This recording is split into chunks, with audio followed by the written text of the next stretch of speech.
Buenas tardes, Día Político por TSI. Saludos a mis invitados que están ahora vía Zoom, acá en el programa. Don Olvan Francisco Valladares, exdiputado, ex candidato presidencial del PINU Socialdemócrata. ¿Cómo está usted? Muy bien, Ramón, muy buenas noches. Sí, buenas noches y es un placer estar con Denis en este programa. Don Vamos a Denis Gómez, disfrutarlo. ex magistrado del Tribunal Supremo Electoral, hoy Consejo Nacional Electoral. ¿Cómo está? Buenas tardes. Saludándole a usted, a su audiencia y a mi contertulio de la tarde, don Olvan Francisco Valladares. Comencemos. El tema de hoy, usted lo mira en pantalla, técnica y logísticamente, ¿qué debe hacer el CNE para garantizar elecciones en Honduras? Comienzo con usted, don Olvan. Mire, yo creo que esta edición de las elecciones en Honduras en esta oportunidad es una edición muy especial que va a tener aristas nunca vistas anteriormente. En primer lugar, una observación penetrante, extensiva, no solo de la sociedad hondureña, sino que también de las instituciones, organizaciones y gobiernos internacionales. Porque la democracia en Honduras, que está en juego en este momento, es muy importante para la estabilización de la región, pero también para la lucha, por ejemplo, del narcotráfico, que puso sus garras en esta ruta Venezuela, Honduras, Estados Unidos, y eso es parte pues de la preocupación internacional y de las cuales los ciudadanos hondureños debemos preocuparnos en realidad para que en las urnas próximas se termine precisamente esta atmósfera que les favorece a ese narcotráfico, porque ya hemos visto cómo se está destapando la olla y están apareciendo algunos personajes, figurones de los últimos años, que con una estrategia malévola, si se quiere, bien hilvanada, apoyada por fuerzas extranjeras que no comulgan con la idiosincrasia hondureña, se han afianzado precisamente, han maniatado las instituciones que están encargadas precisamente de velar porque este flagelo mundial de la humanidad no se esté expandiendo. Y entonces los hondureños tenemos que entender eso, que el próximo gobierno tiene que ser un gobierno no solo que respete las instituciones, pero sobre todo la Constitución de la Sí. República en el próximo periodo, y que la sociedad esté entera, entendida, que de la manera en que vote, de la manera en esa es que escoge a sus líderes, a sus conductores, y que esos conductores tienen que ser transparentes también. No solo las acciones, aquí exigimos transparencia de los resultados, pero no exigimos transparencia de las personas que los ejecutan. Y entonces es muy importante para las próximas elecciones. Y el CNE Sí. tiene que mantenerse firme. Esas dos señoras que están ahí, que ojalá se olviden de sus banderas partidarias originales, que entiendan que están electas por un periodo prolongado, incluso que se extienden más allá del periodo de gobierno de este gobierno, que no le deben nada a nadie, Ramón, Denis, sino que están ahí jugándose su nombre histórico y que tienen la única oportunidad en la vida de poder dejar un legado a sus hijos de honor, Sí. de patriotismo verdadero, no de genuino, no el fantasía esta cosmética que nos han metido, y así tendremos un país con esperanzas de empezar a caminar hacia una meta de desarrollo. Bien. Ingeniero Denis Gómez, la misma pregunta para usted. Técnica y logísticamente, ¿cómo debe prepararse el CNE para las próximas elecciones del 2025? Mire, primero técnica. Lo primero que debe existir en los nuevos consejeros, 2 mujeres y un varón en el Consejo Nacional Electoral, son reglas claras de cómo van a manejar el proceso. ¿A qué me refiero? No podemos repetir la historia del 2006, cuando uno de los magistrados en ese entonces se adelantó a la normativa legal y declaró ganador antes de tiempo a quien ganó. No podemos repetir tampoco el proceso del 2017, cuando el Consejo Nacional Electoral debió comparecer 2 horas después de cerrado el proceso de votación en una transmisión de resultados electorales preliminares, que no son los definitivos, y se tardó 5 horas. Aparecieron hasta la 1 de la mañana del día siguiente del año 2017. ¿Qué se debe mantener? Se debe mantener la mejoría, y ese proceso anterior, ese proceso 2017, fue calificado por la OEA de una manera muy elegante y muy diplomática. Debieron decir que era una elección no democrática, pero dijeron que era una elección de escasa calidad técnica. La integridad y la transparencia electoral tiene 4 grandes indicadores y tiene 11 subtemas que usted debe evaluar en la etapa preelectoral, electoral y postelectoral. No es asunto de que es mi partido y fue democrática, o no es mi partido y no fue democrática, técnicamente hablando. Entonces, el Consejo Nacional Electoral debe conservar lo que se logró en el 2021, pero lo debe mejorar, porque en el índice global de transparencia e integridad electoral tenemos 56% de 100 y se puede mejorar. Y lo que se debe evitar, ya se lo he dicho. Y cierro el tema aquí con la parte técnica. Lo que yo exijo para el Tribunal Supremo Electoral en lo que es la arquitectura y la ingeniería de datos es que empiece que podamos vencer esa retórica que dice que se nos fue el servidor 600 veces más o menos, pero tampoco que vayan a salir que vino un hacker de Macedonia del Norte o de Macedonia del Sur, que no existe, y que entonces hackeó el sistema. Aquí debe el tribunal empezar, o el consejo, perdón, empezar a hacer programación con tecnología blockchain, y usted me va a contar cómo van a andar después la frecuencia de las denuncias de fraude electoral, si es que optamos por las medidas más transparentes en el tema de la tecnología. Bueno, en el tema de la biometría, el lector de huellas dactilares, ¿cómo lo califica usted? ¿Por qué existe tanto temor de algunos miembros de oposición en Honduras? Bueno, mire, el tema de la biometría está bien. Lo que a mí me parece tópico que venga desde el Congreso Nacional de la República, o en otras palabras, fuera del lugar, es que quieran hacer transmisión de resultados electorales para el nivel de municipalidades y para el nivel electivo del Congreso Nacional.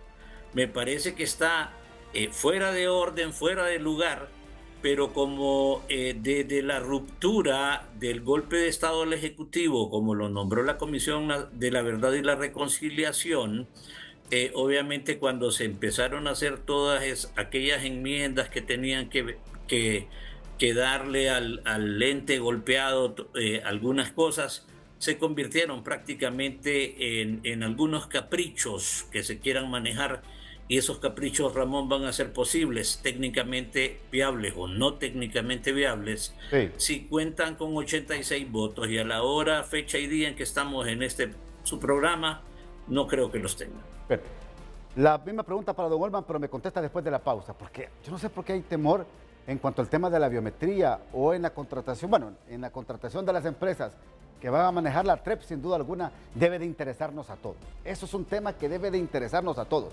Pero en el tema de la biometría, porque hay algunos partidos políticos que no la ven bien. Ya regresamos. Bueno, esta es la discusión en el Congreso Nacional de las fuerzas políticas. Plantea reformas electorales en este sentido, de la instalación de la biometría en los 3 niveles electivos en los 2 procesos electorales. Dicen para evitar el efecto helio, inflar urnas, tanto en primarias como en generales. ¿Cómo lo califica usted, don Olman? Mire, Ramón, en el transcurso de los últimos 40 años, recordemos que todos los procesos electorales han sido también resultado de muchas reformas que se han hecho a la luz de las experiencias de los ejercicios anteriores. Mire usted que algunas modificaciones mecánicas, le repito, el voto en sobre, la inclusión de la fotografía, la separación, el voto domiciliario, esas cosas no surgieron desde el principio.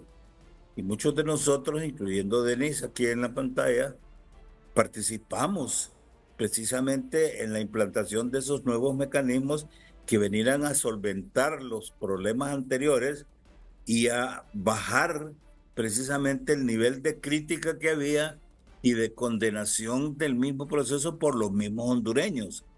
O sea que nadie quedaba bien con Dios ni con el diablo, sino que sencillamente la oposición que perdía o que pensaba perder empezaba a hacer situaciones imaginarias que a la luz de las observaciones de los países amigos internacionales, nosotros éramos un desastre, pero fuimos solventando problemas poco a poco.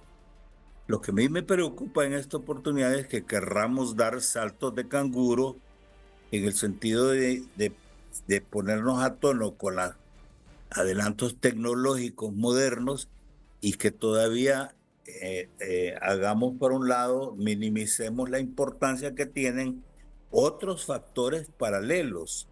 Por ejemplo, para implementar un sistema de biometría, para la transmisión de datos, etcétera, hay que considerar, bueno, tenemos el sistema de transmisión paralelo a la orden efectivo, podemos depender de ellos o nos vamos a quedar, como dice bien Denis, a última hora diciendo, echándole la culpa precisamente al Internet, o que se fue el sistema, porque no había energía eléctrica. Esos son detalles que hay que tener muy en cuenta. Entonces, si vamos a saltar, como digo, como canguro, en vez de ir dando pasos firmes, despacio, solventando los problemas que podemos solventar, pero esos problemas se solventan con el aporte de todos los elementos involucrados e interesados en el proceso, o sea, los partidos políticos, pero también la sociedad.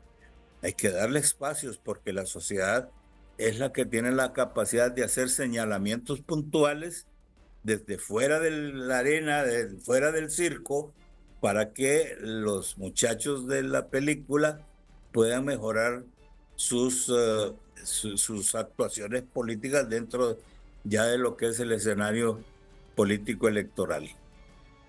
Las empresas que van a manejar la TREP, ingeniero Denis, porque ese es un tema que está ya en el Consejo Nacional Electoral, por lo cual se tienen que poner de acuerdo los tres consejeros, aunque hay esas discrepancias en estos momentos, por lo menos en dos de ellos, José López y Marlon Ochoa. Pero sí es necesario que la empresa que se contrate garantice transparencia, seguridad, honestidad, claridad en todo el proceso de transmisión. Bueno, Ramón, primero tenemos que definir que todo el tema de elecciones primarias y de elecciones generales tiene financiamiento público. Y hay una máxima que dice que todo lo público debe ser público. Deberíamos conocer, ¿verdad? No necesariamente lo van a hacer, pero deberíamos conocer quiénes son las empresas, cuáles son las condiciones y no después llamar a que eso es secretividad porque implica la elección, pero a lo mejor ese es uno de los escenarios que va a ocurrir. Como el financiamiento es del Estado, no podemos olvidar que 4 a 5 de cada 10 hondureños no tienen partido político en este país. Y ese resultado se ha venido repitiendo desde el año 2012 en todas las encuestas de opinión pública. Probablemente haya subido a 6 más bien. Y en ese sentido, esperemos que esas ansias de disputa interna que hay en el Consejo Nacional Electoral, sí es cierto, y como decía Olman, que los señores han sido electos por 86 votos y han sido propuestos por un partido político, el señor y las señoras puedan primar a la nación en primer lugar y asegurar que con sus decisiones, con la asignación de la empresa, pero también con los controles que deben existir, vamos a estar seguros de que si Olvan Francisco Valladares, en el caso de ser un aspirante, un candidato presidencial, a él le dan los votos y a él gana, no me vayan a nombrar a mí, ¿verdad? Y porque el proceso electoral debe crear certeza y lo único que hemos venido en todos estos tiempos ha sido creando incertidumbre. Los consejeros deben ser demócratas, no por convicción probablemente y muy probablemente, pero sí deben ser demócratas por obligación, porque al final de cuentas 1.500 millones de lempiras en elecciones primarias para que después vayan a haber denuncias de fraude electoral, ¿verdad? porque el fraude electoral no necesariamente desde el Consejo Nacional Electoral, como se le atribuye, sino también a través de los partidos políticos que usan helio electoral, como Acuño yo, y que inflan urnas e inflan resultados en primarias, imagínense, en generales. Entonces, hay todo un discurso, pero yo quiero insistir, y aquí termino mi participación. Está bien, entonces conozcamos a quién se le va a asignar, pero que eso sea auditable y que también sea bajo normas de ciberseguridad, que no vayan a traernos relatos de los que ya mencioné yo en el segmento anterior, ni de los del 2017, tampoco de los recientes que hemos escuchado allá por el norte del por el sur, perdón, del continente. Porque las elecciones deben ser un asunto de credibilidad, y esa se construye con hechos concretos, no con ficción. Bueno, es que la alta politización de los entes electorales, desde el momento que está la mano política, desde ese momento se puede contaminar.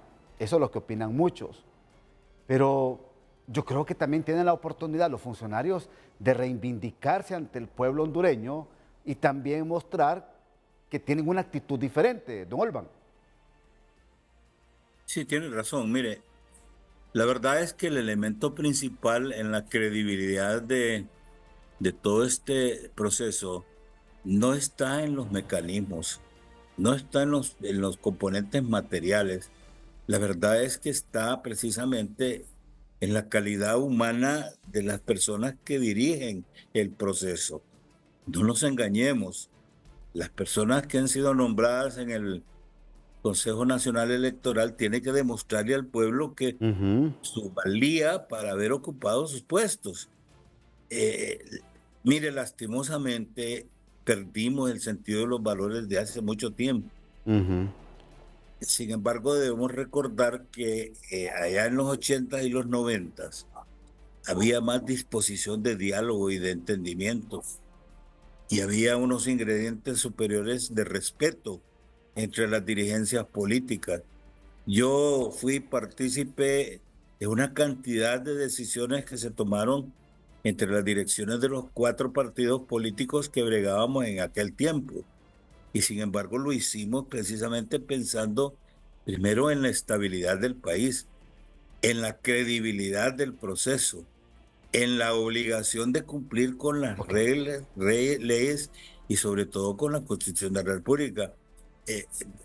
Pareciera extraño esto porque no se acostumbra en el país, y en los últimos tiempos se perdió eso. La idea, mire, la idea del partidismo, del sectarismo, del caudillismo, se metió en las mentes de los dirigentes políticos como se está metiendo el gusano barrenador. O sea, metido hasta el tuétano, hasta los huesos.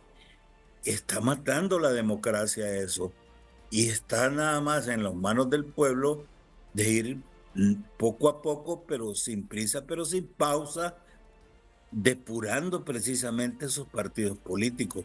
Mire, en todas las fuerzas políticas hay gente buena, honorable, aun cuando el desprestigio del Libre sea muy grande, pero ese desprestigio se puede atribuir precisamente a unos cuantos dirigentes.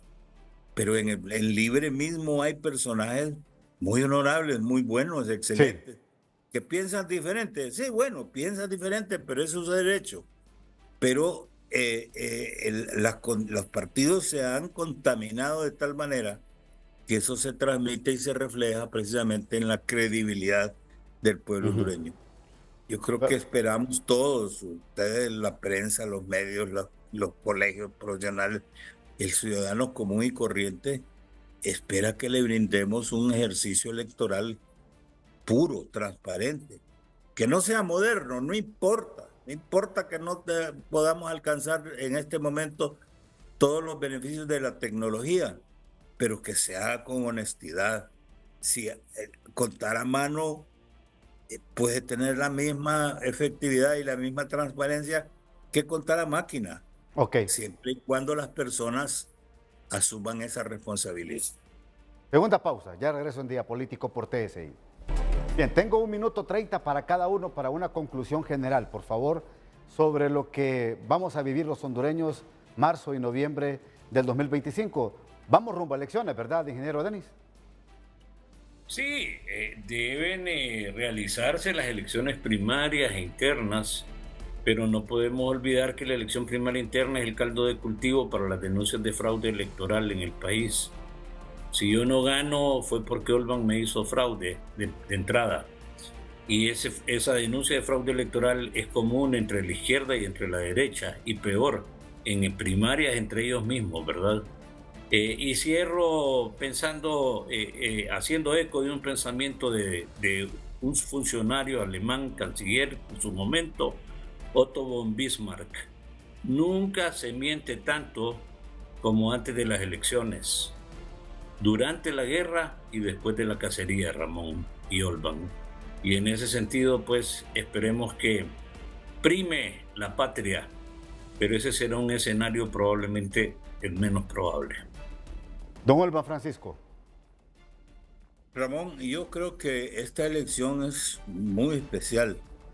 Está revestida de factores internos y externos que nos obligan a los hondureños a tener un proceso limpio, transparente y sobre todo democrático, pero respetuoso. Yo respaldo las palabras de Denis en el sentido de que no podemos continuar con este mecanismo y estas comparecencias de difamación, insulto, calumnia, patadas voladoras. Eso no puede ser, no puede caber. Y si nosotros podemos lograr un proceso transparente que cambie el rumbo del país, porque el rumbo en este momento no es el correcto, podemos aspirar a salir de este nivel de pobreza y de miseria, de migración de nuestro recurso humano, que es el más importante en el país, y que podemos tener esperanzas de que nuestros hijos y los hijos de nuestros hijos podrán ver un mejor futuro que el que nosotros estamos viendo en este momento. Perfecto. Y los medios de comunicación, Sí. el factor elemental para que estas cosas caminen sobre ruedas.